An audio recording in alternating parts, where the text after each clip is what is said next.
A new approach to strategic innovation,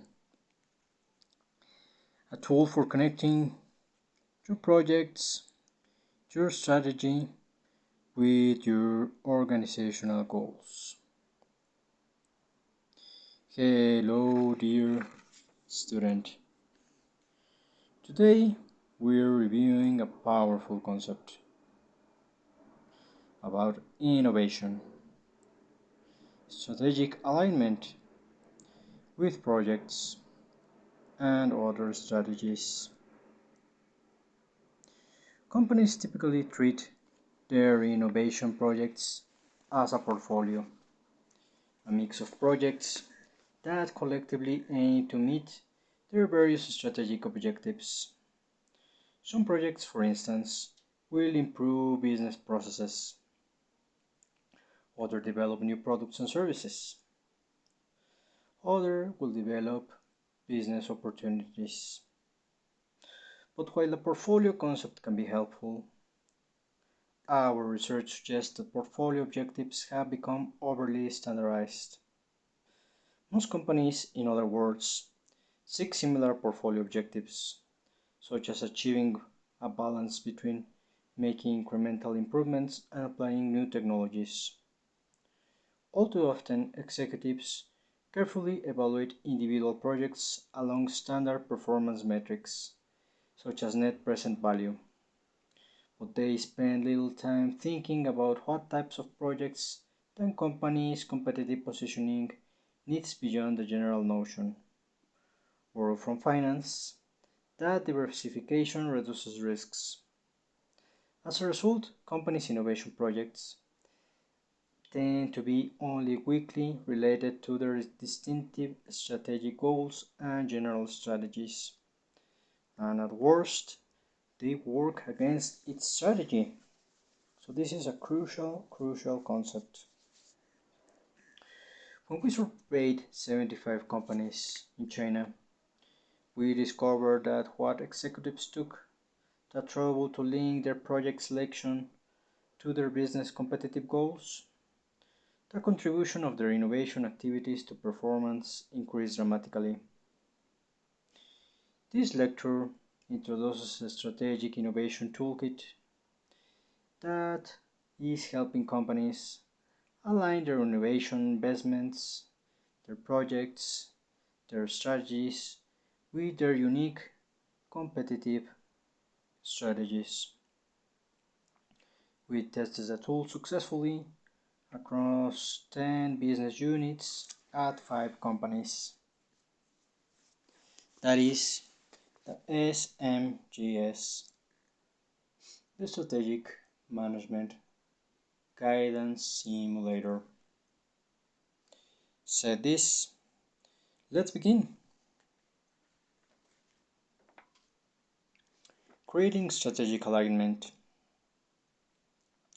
Our toolkit is anchored in two graphics that, taken together, help companies relate their innovation projects to their strategic goals. Companies begin with an examination of their business strategy, of their several business strategies. 1.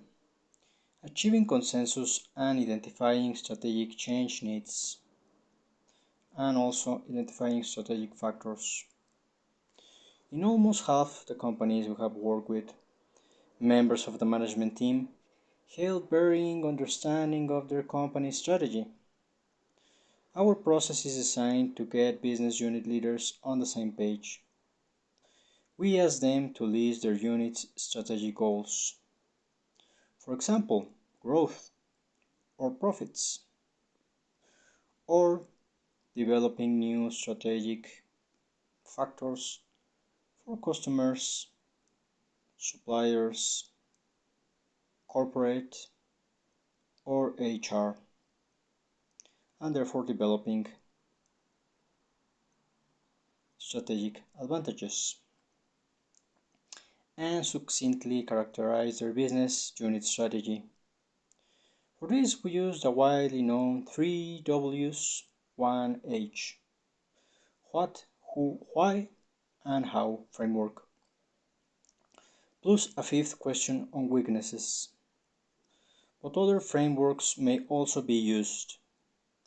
Completing this exercise helps leaders articulate a shared view of their strategic position, which will enable them to reach their strategic goals.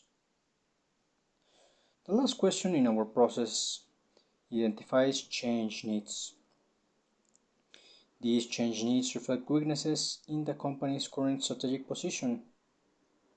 For example, our costs are too high, or we are not addressing a key customer segment, or our competitors are coming out with this new product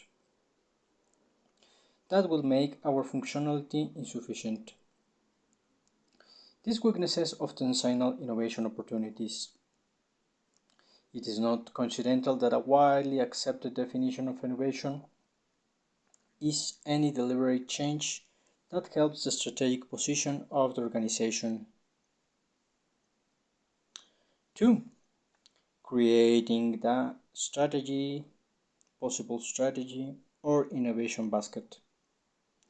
The process of categorizing innovation projects is the next step, and it is where our process debates from established frameworks.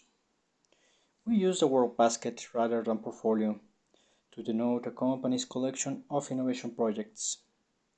In this way, we differentiate the concept from finance and avoid a mistake of treating projects like financial securities, where the goal is usually to maximize returns through diversification.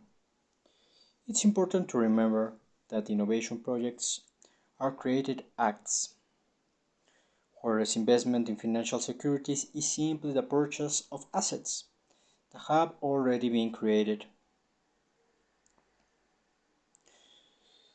The top row of the basket lists the change needs from the first exercise, now framed as innovation goals that projects are expected to address. Examples include reducing manufacturing costs, improving quality, developing new strategic factors for customers, new products, creating accelerated or more flexible sales processes, introducing after-sales service process, or a sales channel in a new country. The left hand identifies where in the unit's business model the project is expected to add value, such as its brands, product lines, market segments, or strategic factors. Unlike a portfolio, the basket is customized to the business unit's strategy and organization. The goals in the framework are not generic. They directly reflect the company's strategy for the unit and identify which part of the business model they'll add value to. 3. Filling the basket. Next, executives locate a company's existing innovation projects in the basket, with understanding that some may straddle multiple goals and areas for each project. Leaders should ask, how does this help the unit achieve its strategic innovation goals? Or put another way, how does it address our strategic gaps? If a project addresses an identified change need, an identified business opportunity, it fits the strategy and belongs in the basket. But in many cases, projects may deliver different changes from those identified as opportunities, or little change at all. Those go into the unaligned column. Some projects may deliver a financial benefit that does not translate into sustainable competitive advantage. Strategic factors that convert into competitive advantages. In those cases, if they are not too advanced, they should be dropped. Once the basket has been winnowed of projects that do not align with strategic goals, It's time to begin adding new ones that are consistent with the strategy. This should not be a top-down deductive process, but rather a creative endeavor carried out in workshops with the management team and relevant experts like yourselves, and with the help of your lecturer. It will require substantial contributions of project ideas from frontline staff who often know a great deal more than management might expect about what adds value to the unit. Designing an innovation basket will launch a creative discussion of what opportunities exist, much as what takes place in a design thinking workshop, which is a very great workshop for developing, brainstorming new ideas and new projects and new strategic factors, and how they can be translated into a collection of projects that support the unit's competitive strategy. Here is the main point. After the business unit has gone through the basket cycle a couple of times, the alignment won't need to be designed from scratch again. It will evolve with the strategic environment, the strategic position, and the basket's own contents as projects are finished and removed. Alum room for new ones to enter. Evaluation of the basket may trigger a change of strategy. It may, for example, reveal aspects of the competitive position that were overlooked, or new opportunities that could deliver significant value. In such cases, the management team needs to revisit the strategy to determine new goals before resuming the basket cycle. 4. Putting in the numbers. Only after the basket has been filled and reviewed a few times should managers introduce numbers. They can establish targets for each innovation goal, such as reducing unit cost by 10%, launching one new product for each product line of one business opportunity that you found, reducing product failures to less than 1% per month, or establishing functional sales channel in the AU capable of selling 100,000 units within 9 months. These, as you see, are KPIs. The basket can then be evaluated by how many of the goals the current slate of projects can deliver on, and at the end of each year, how much was delivered. With that information, priorities across goals and areas can be established.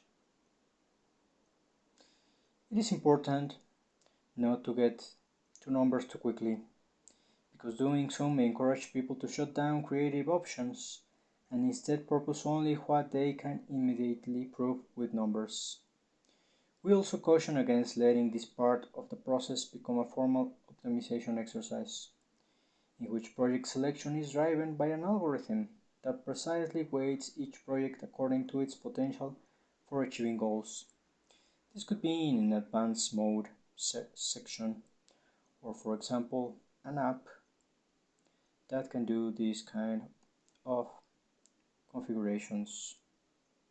The idea here is to create a prototype in where we can have our strategy and innovation baskets. Optimization is inflexible and not transparent and may depend upon standard metrics that do not reflect the dynamics of the environment. Discussion of and commitment to what may seem like a suboptimal basket is after implementation, often superior to what appears on paper to be an optimal basket, but the story behind which the management team does not fully grasp. Let's look at how the entire process play out in practice. Let's review a case study. A great example of what we are talking about. Achieving Focus at Glass, Inc. We studied the optical devices division of Glass Inc. It's not its real name. A diversified Chinese company.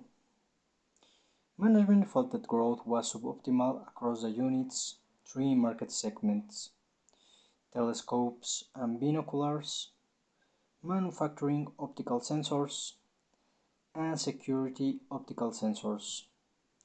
These three segments became the rows of its innovation basket. The management team embarked on the process we just described in order to identify innovation opportunities with those segments that could deliver its strategic goal of 25% growth per annum. The team applied the questions of what, who, why, and how to describe the business unit's current strategic position, which is known and shown in the exhibit Understanding Strategy at Glass Inc. that you can see in your screen.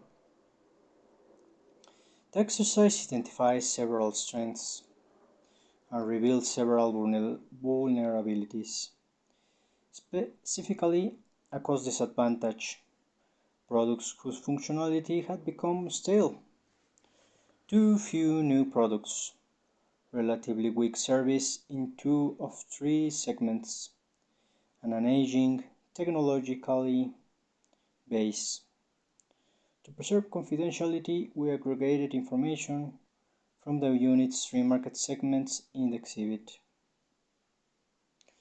The weaknesses required strategic changes and became the innovation goals against which the existing innovation basket, projects that were already underway, was evaluated. This exercise revealed that the lion's share of spending was going to new products, which accounted for roughly 80% of the 42 million innovation budget. The other innovation goals were only weekly support, especially service improvements. The management and strategic team members realized that they had never intended for the unit to have such a strong focus on new products. They diagnosed the cause of the disconnect: targets for annual revenue growth that compelled management to constantly look for extra revenue, and the path of least resistance had been to develop and introduce incremental product offering in each markets. The result in product proliferation spread resources thin without strengthening competitive advantage, which is crucial. As the unit CEO reflected, their focus on offering a wide swath of products to achieve short-term revenue goals had put them in weakened competitive position. Not only did the innovation basket need to change, but so did the unit's strategic goals and how it measured progress towards them. The team went back to the drawing board and embarked on a second cycle of discussions around goals and projects. A month later, the innovation basket was markedly different. The unit CEO requested that the group CEO give the unit 3 years to deliver a strategic change, during which time, instead of relying on the company's standard performance measure, it would track progress toward the innovation goals. To help the unit get started, we conducted a basket creation workshop based on the principles of design thinking, and the unit conducted 3 additional workshops. We asked each participant to write down 3 innovative ideas that would strengthen the unit's strategic position, which were then discussed, evaluated, and refined in groups of 4 or 5 people. Each group presented its 3 best ideas to the whole workshop. An idea bank was created. After much discussion, workshops participants recommended reducing their product lines from 4 to 2. discontinuing 13 of the 33 projects in process and creating three new projects, two of them from the Idea Bank. In order to ensure implementation, they created 4 product development task forces and gave them each a significant budget. Each task force developed a product that it believed had a potential competitive advantage and had one of the 4 vice presidents as its chairperson. The realization that Glass Inc. Optical Devices division was working on too many unproductive niche products in response to an overly narrow performance metric enabled the group to focus on a smaller number of products with higher potential. Indeed, with more competitive products, cost reduction innovations became less urgent and were reduced, while functionally improvements of existing products, technology investments and service development work increased. This resulted in a 19% decrease in the total innovation budget, from 42 million to 34 million. It would be a mistake to conclude from this example that the primary value of the innovation basket is its ability to manage innovation more efficiently, though that may certainly be a bonus in some cases. Engaging with the basket creation process can lead to a fundamental change in strategy and identifying opportunities. Let's look at a case in point. Strategic reinvention at BAT. BAT. When the lead acid LA battery unit of the battery company BAT, it's not its real name, of course, used our process, it had a transformational impact on both competitive and organizational strategy. BAT saw considerable opportunities in the rise of renewable energy and had created a specialist unit for developing large lithium batteries to store energy produced by wind farms, solar arrays, and other renewable sources. But it still believed that there was growth potential for the old lead acid technology in car batteries, and it set an annual growth target of 30% for this market. The LA battery unit's primary customers were automotive manufacturers for new batteries and dealers and repair shops for after-sales replacement sales. As long as combustion engine cars continued to be sold, BAT thought lead-acid batteries would remain profitable. The LA unit had significant strengths, in particular low cost and high quality products, a wide product range, effective service processes, and competitive product features. It also had a relatively large innovation budget for its size. It invested roughly 20 million annually in approximately 40 projects. But generating growth at a targeted level would require winning new customers, which meant developing new products with novel features and premium product performance. The unit needed to identify which projects to be doubled down on. When we work with the unit's top managers to apply our basket analysis to its innovation activities, we uncover a disconnect between what the leaders thought they were doing and what was actually happening.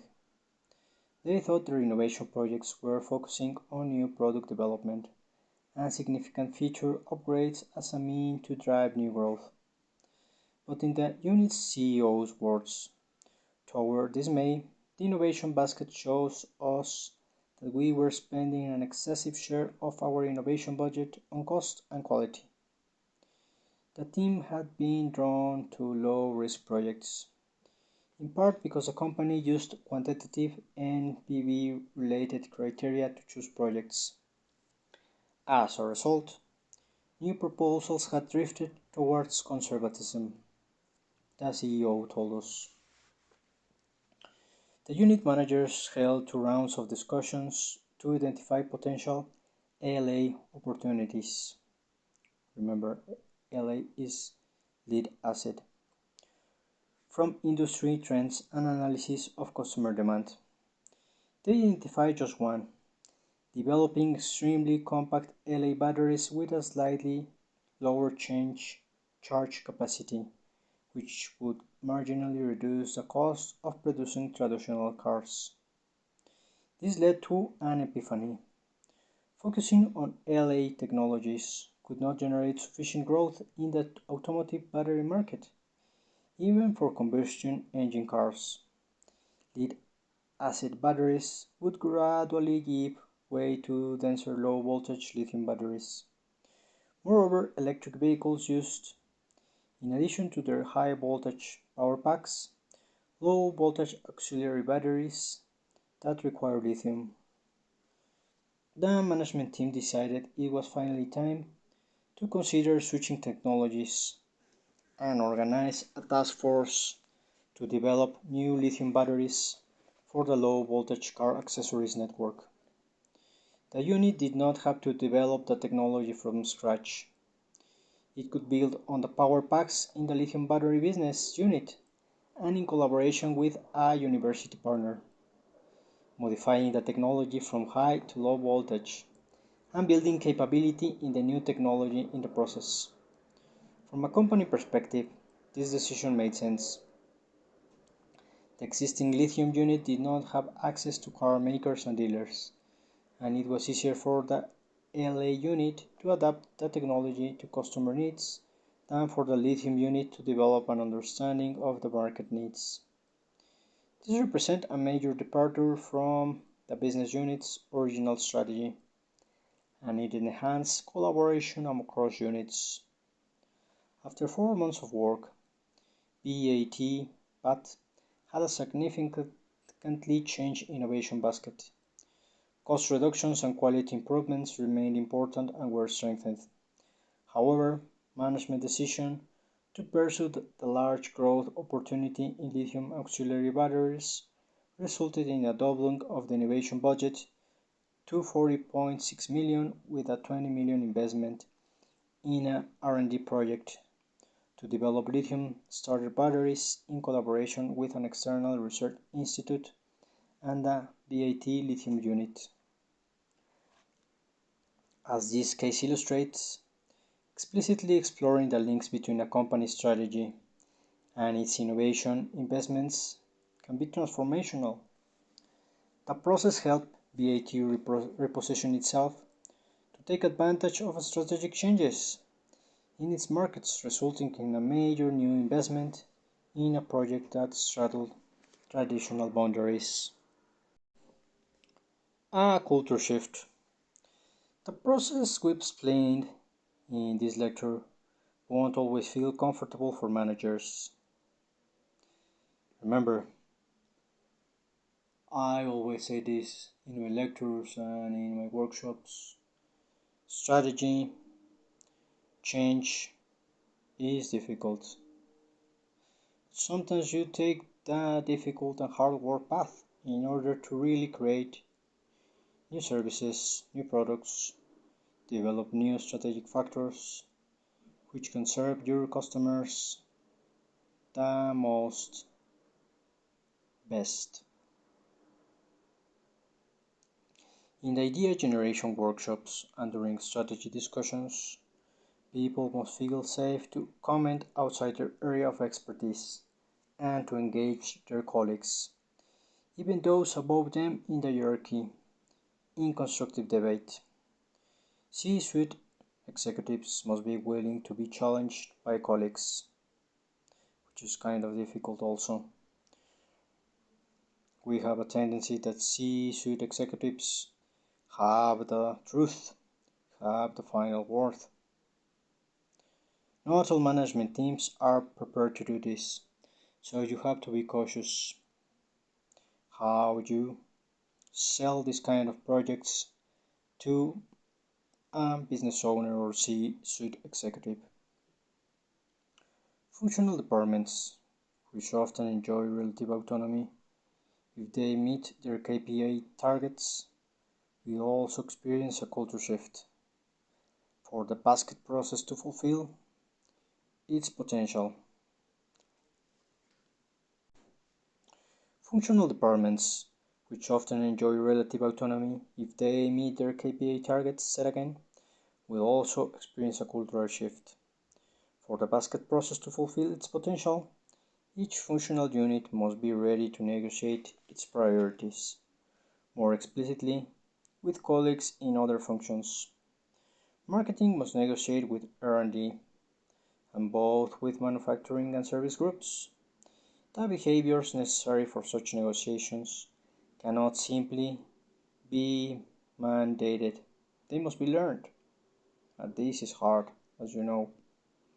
A more general challenge is that managers tend to favor decide then act processes, a bias that was present at both our case examples. Once leaders reach a decision and set a progress goal for employees, they move on and stop paying attention to what's been decided. But for our process to work, top management cannot do that, reducing the connection between a company's strategy and its innovation activities or projects to KPIs hamstrings the organization's ability to respond and change. So, my friends, that is crucial. It has long been said that action comes not from rational deliberation, but from emotional engagement, and we see this time and time again in our work. The alignment of the change goals to the strategy that the managers have embraced triggers a sense of urgency, and the bottom-up creative involvement sparks enthusiasm and positive energy. Used in this way, our innovation project alignment strategy alignment process does not merely help decision making, it fosters motivation and a readiness to act. Remember that creating things, activities that enhances motivation, better cultural organization, leadership is also hard, but you need to take that step in order to really innovate and create strategies that really last. The examples we've discussed demonstrate how the innovation basket process not only helps managers implement strategy, but also helps them shape it. It gives them a window into what their innovation activities are really doing for their strategy. The generic risk-reward criteria of traditional portfolio approaches are unlikely to generate much insight and therefore do not stimulate the type of discussion top managers need to have. Ask yourself, my dear student, do you really know how well your innovation investments are aligned with your strategy? This is more easy said than done. When we are approaching things like agile projects, scrum projects, with change initiatives, everybody is focused on the project. But sometimes these projects, some of them sound phenomenal, great, but simply they are not aligned with the strategy, they are not aligned with strategic factors, they are not aligned with KPIs. So, in the mid long term, it becomes a real mess. That is why this is hard. And I urge you, as future business managers and leaders, to keep this in mind. Strategy is hard, innovation is hard. But when done this in a correct way, it could be easified, as I like to say. So, my fellow students, we are starting our final project, and the task would be to develop 2 or 3 projects and measure them with the SMGS or innovation basket that we are explaining here. And that will be our final project. We have reviewed some strategies, also something about the flash foresight that we will be reviewing also. So all that you can integrate into this final project. We will be working on pairs, and you will have to present it live on a presentation. I would be the part of, not a boss, but a strategic business opportunity consultant, and you will have to sell me your idea.